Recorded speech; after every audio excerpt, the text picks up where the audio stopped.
Hello, everybody, and welcome to Narativ. I'm Zev Shalev. Tomorrow, 25 major names in crypto will gather at the White House for a summit focused on establishing a crypto reserve for America. Since Donald Trump's election on November the 5th, cryptocurrency has surged, peaking at over $100,000 a Bitcoin, and primarily benefiting a select few Bitcoin holders, many of whom have ties to Donald Trump.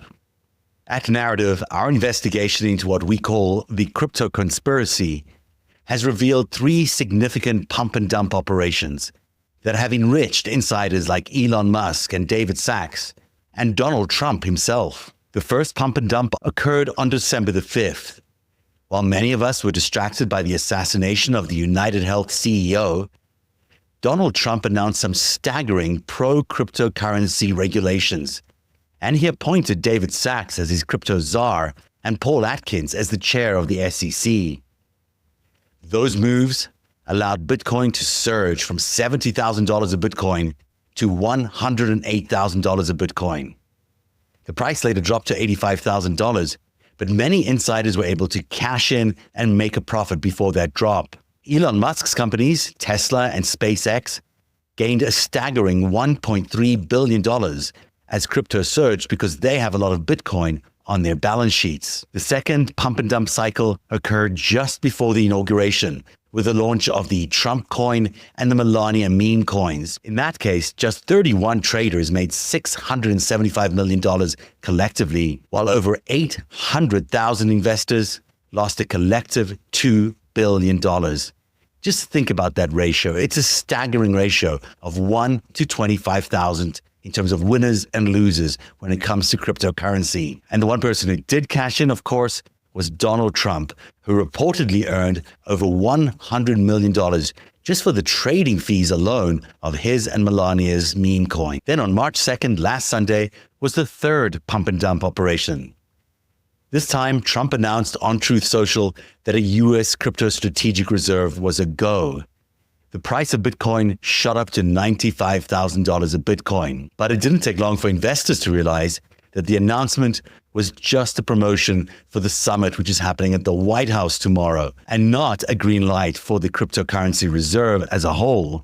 So the price went down, but that is a classic pump and dump operation. And while we're all spending a lot of time thinking about the alignment between Donald Trump and Vladimir Putin, it's worth noting that Putin has repositioned Russia in the crypto world. He recently legalized crypto mining, and he's also making international payments via cryptocurrency in order to avoid Western sanctions. Many people, including my guest tonight, argue that the focus shouldn't be on deregulating cryptocurrency, which he calls a government handout. Rather, he says, the focus should be on potential criminal activity in the White House, where market manipulation enriches a few, while others are left with empty Bitcoin wallets. So tonight we're joined by Peter Schiff, a renowned economist, financial commentator, and CEO of Euro-Pacific Capital. Peter has been a vocal critic of cryptocurrencies for years and recently called the proposed U.S. crypto strategic reserve the biggest crypto rug pull of all time, while demanding a congressional investigation. As we stand on the eve of tomorrow's White House Crypto Summit, his warnings about market manipulation seem increasingly prescient. Peter Schiff, welcome to Narativ. Thanks, Zev, for having me on your podcast. I'm really intrigued by this notion of a rug pull. I've never really heard of it before. Do you want to explain to people what a rug pull is? Because my audience may not be as in tune with your crypto lingo, as it were. And what the concept is, somebody, promotes a new meme coin that they've created out of nothing, and basically pumps it up to their community of followers. A bunch of people rush in to buy that newly minted meme coin, and then the creator dumps his coins on the market, and he basically pulls the rug out from under the followers who bought it, and the market collapses. He cashes out, and they get left holding the bag. So it's like a classic pump and dump for a stock price, yes. Basically. Donald Trump already did that with the Trump and Melania coins, right? They pulled the rug out from under all the people that bought those things, right? The price ran up to $70 within the first couple of hours from pennies. The last I looked at it was down around 12, 13 bucks. Yeah. They're worthless, but the people who promoted it cash in. They sell and they make a bunch of money off the suckers who get left holding the bag. Let's talk a little bit about the Melania and Trump rug pull, because it certainly looks to me like there were 31 wallets that maybe gained $680 million out of that whole rug pull that involved the Trump meme coin and the Melania coin. On the other hand, there were $2.3 billion in losses associated with 810,000 wallets. And that's the ratio of these rug pulls. There's a few and a very few. In this case, only 31, which made a lot of money, and the rest are left holding the bag. That seems to be a pattern in the crypto world, in the Bitcoin world. Is it something that people should be really skeptical about getting involved in because of this kind of activity? Yeah, absolutely. There's an old gambler saying, if you're playing poker and you don't know who the sucker is, it's you. Yeah. So you have to get in on these things right away, very early, and then you have to get out very early. That's the only way you can make money. You get in and out. There's a young kid in my neighborhood, a 21-year-old kid, who made $10 million on Melania coin and a Trump coin. And he just paid $2.1 million for a house, a 21-year-old kid. Yeah, so he's one of the few that was just watching it very closely and just bought and sold instantaneously. He probably didn't even hold for an hour and just was able to extract that money. But look, if they were doing this with securities, they'd be in jail, right? But because these things are not securities, they just say they're collectibles. The pump and dump and insider trading or stock manipulation, none of that applies. You do whatever you want. The president of the United States is doing it. And again, he did it again last weekend with his Sunday Truth Social post. Yeah, let's talk a little bit about that, because that was really a remarkable thing. He put out this particular post. It says a U.S. crypto reserve will elevate this critical industry after years of corrupt attacks by the Biden administration, which is why my executive order on digital assets directed the president working group to move forward on a crypto strategic reserve that includes these coins, XRP, SOL, and ADA. I don't know what those are. I will make sure that the U.S. crypto is the capital of the world, and we are making America great again, which of course, this did a lot for the market. Immediately, we saw a huge increase in the price of Bitcoin. It looked a little like this. Yeah. But then tell me what happened afterwards. Yeah, first of all, Donald Trump did not write that. I would bet almost anything that he had nothing to do with writing that post. Because first of all, his working group did not say to go forward with his reserve. That's a lie. It said to study the potential. So it's a misrepresentation of what the working group was asked to do. But also, I don't think there's any way that Donald Trump knows that ADA is the symbol for Cardano. There's just no way. I didn't even know that. I had to look it up, right? There's no way. And just the way it's written, somebody else wrote that and tried to make it sound as if Trump had written it. So I don't even know if the president knew that it was posted on his account. Now, the question is, who wrote it? And who did he tell about it? And when did he tell about it? Because my guess is that the people who knew this was coming knew maybe as early as Friday, because that's when Bitcoin kind of started to rally back from its big drop. I bet there were some insiders who were close to Trump, donors, people in his inner circle who planned that. They bought those three coins in particular, because you'll notice the only coins that were mentioned didn't even mention Bitcoin, didn't even mention Ethereum, just mentioned Ripple, Cardano, and Solana, right? I bet they bought those three coins and waited, and then they put that post out Sunday afternoon, 1 o'clock. Everybody is asleep in Asia. No stock markets are trading. Thinnest markets possible. Maximum impact on price. They timed that. They shot the price up, and then they started selling. And I bet they made hundreds of millions. Those three coins were up 30, 40, 50% initially. Of course, it was a rug pull. They all went down lower than they were before the post hit, after they finished dumping. But I want to know, and I think the American people should demand to know, who is using the president's Truth Social account to manipulate the market for those tokens, traded on inside information, and made a fortune. Now, maybe it's not illegal because they're not securities, but it's wrong. And the public has a right to know, for transparency, Who got rich off of this? And the president of the United States should disavow this kind of use of his accounts and people cashing in on his presidency. This is not the time when you're trying to root out government corruption to act this corrupt, when you're accusing people of using their position in Doge to enrich their families, and you're using the presidency to enrich your own or your other friends or donors. This is massive hypocrisy. And I'm embarrassed as an American that this is taking place. Now, as you point out, this is not the first time in just a few months. We had the example we just spoke about, the meme coin example. But in fact, when he appointed David Sachs to the position of crypto czar, and he also appointed Atkins to the head of the SEC, there was also a massive rally on those announcements. And there's the same time that he announced his own investments in some of his own crypto ventures. So we had a real instance there where he was making announcements based on his presidential powers and appointing these officials who are going to be in charge of crypto. And he announced at the same time his own businesses, which are going to benefit from an increased crypto price. There's a crypto summit in the White House happening tomorrow. And so they're pumping that up. But look, the last thing we need is for the U.S. government to get involved in the crypto industry. The U.S. government shouldn't get involved in any industry, let alone crypto. We want the free market to allocate capital. We don't want the government to pick winners and losers, to decide that the crypto industry is one that we need to support and then put public money into promoting the industry. We're supposed to be a capitalist economy, not a socialist economy. It's not central government planning. We want the market. So if people want to buy Bitcoin or any of these tokens, they could buy it. But the government shouldn't force taxpayers to buy it. Look, I don't want to buy any of these tokens. I got my own money. If I wanted to buy them, I'd buy them. I don't want my tax dollars used to buy these tokens. And the only people who benefit are the people who already own the tokens and who sell them to the government.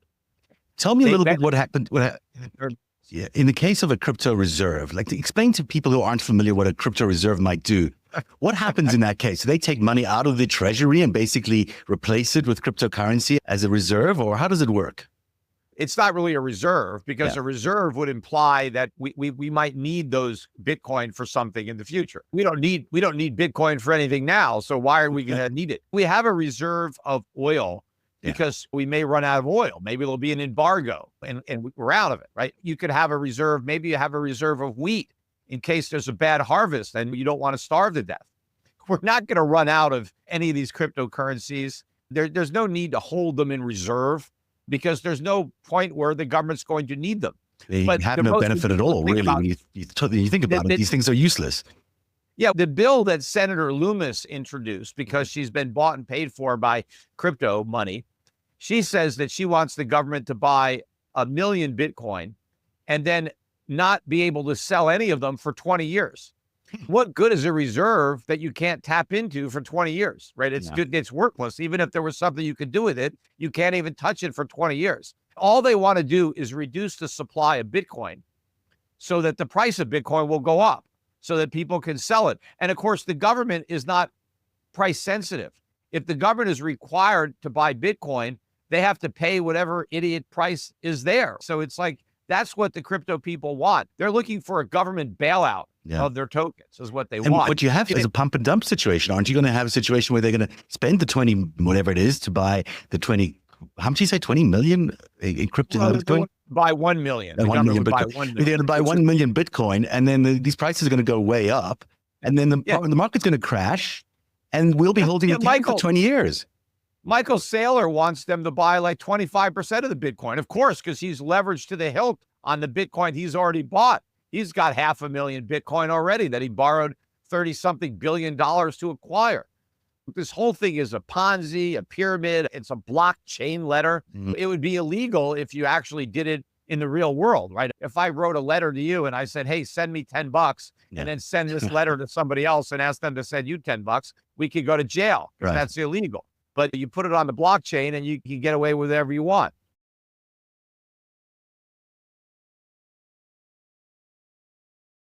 It's just still a crime to do what they're doing. They're conspiring, obviously, to steal money from average Americans. Yeah, and they want the government to steal it for them. I mean, that's the ultimate rent-seeking behavior Look, it's one thing if you want to gamble with your own money, but don't gamble with taxpayer money. Now, some of these guys like Loomis says, oh, it's not going to cost the taxpayers anything because the Fed is just going to print up the money and we'll use that new money so we're going to create more inflation to buy Bitcoin. Right? How is that going to benefit the public if we have to print money and then blow it on Bitcoin? Can I talk to me a little bit about look, this is all a payback for the campaign donations and the votes. It really is the worst element of democracy, right? This is the worst type of faction that has captured control of some politicians and is using their clout for their own gain at the expense of the broader country. That's exactly the right segue for right now, because I do want to talk to you about Elon Musk and about he's pretty leveraged because he's got all these Bitcoins in his Tesla. He's got Tesla leveraged against X or Twitter. He's got SpaceX with tons of Bitcoin as well. He's got a Bitcoin empire. If this scheme doesn't work and crypto collapses, his entire industry collapses, his entire ecosystem collapses. I don't think Tesla and SpaceX own that much Bitcoin. They do actually. They own quite a fair amount. I thought they bought it. They bought some at one time and then they sold most of it. I'm not sure how much they got left. Okay, maybe. Sorry, I remember they bought it. And for a while, they said they were going to accept Bitcoin in payment for their Teslas.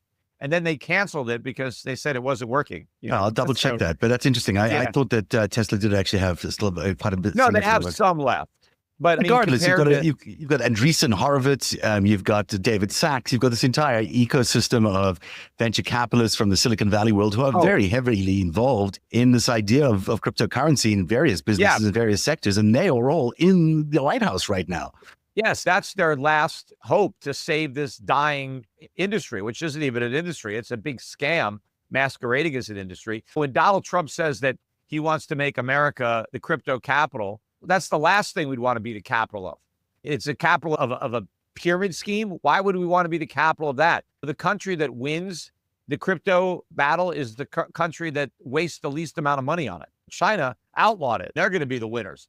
The more money that goes into crypto, the weaker the U.S. economy becomes because we divert money away from the industries that we really need. We just came out today again with the worst monthly trade deficit in our history. We need to build factories, not meme coins, right? Our resources need to go to making the things that we actually need, creating worthless tokens and gambling with them. I should tell you that Tesla does actually have it had 1.5 billion. It's now increased by an additional $1.2 billion. So they've got 11,509 Bitcoins on their balance sheet, and it's almost doubled. Did it go up because the price of Bitcoin went up or because they bought more? It increased value. I think it's the value has gone up. So I think it's because the price went up. Yeah, and they drove it up. I don't think they bought more. No, I don't think they bought more. I think it started at 1.5 billion, and then it's increased significantly because they've just seen the price go up. Yeah, but that doesn't mean he bought more. And I think that when they bought those Bitcoin, it was a lot lower. I think maybe it was like 10,000 when Musk bought them. So that's a significant amount of money sitting on your balance sheet. I think they already sold enough Bitcoin to cover what they paid for them. So I think they're just gambling with the house's money. I don't think it's a meaningful amount on the balance sheet of Tesla. But and you're right. He got in the Doge. That was his favorite, Doge, right? That's why they call it Doge. That's where the Department of Government Efficiency is based on that meme coin that he fell in love with. Unbelievable. Now, tell me a little bit about these countries. We're talking about China not playing in the Bitcoin market, but Russia and Vladimir Putin have recently said that they're very interested in this market. They've opened up their markets to mining and other parts of cryptocurrency. This is a change for them, but it's also, as we look at these conversations and these allegations and these obvious policy alignments with Putin that Trump has, do you think that there's a bigger concern there that you got Putin on the one hand being quite in favor of jumping into this market and being a provider of Bitcoin because he wants to mine the stuff, and then Donald Trump creating the capital of the world, or the Bitcoin capital of the world, whatever he wants to call it? Putin is too smart to want to buy Bitcoin or to encourage Russians to buy Bitcoin. They're buying gold.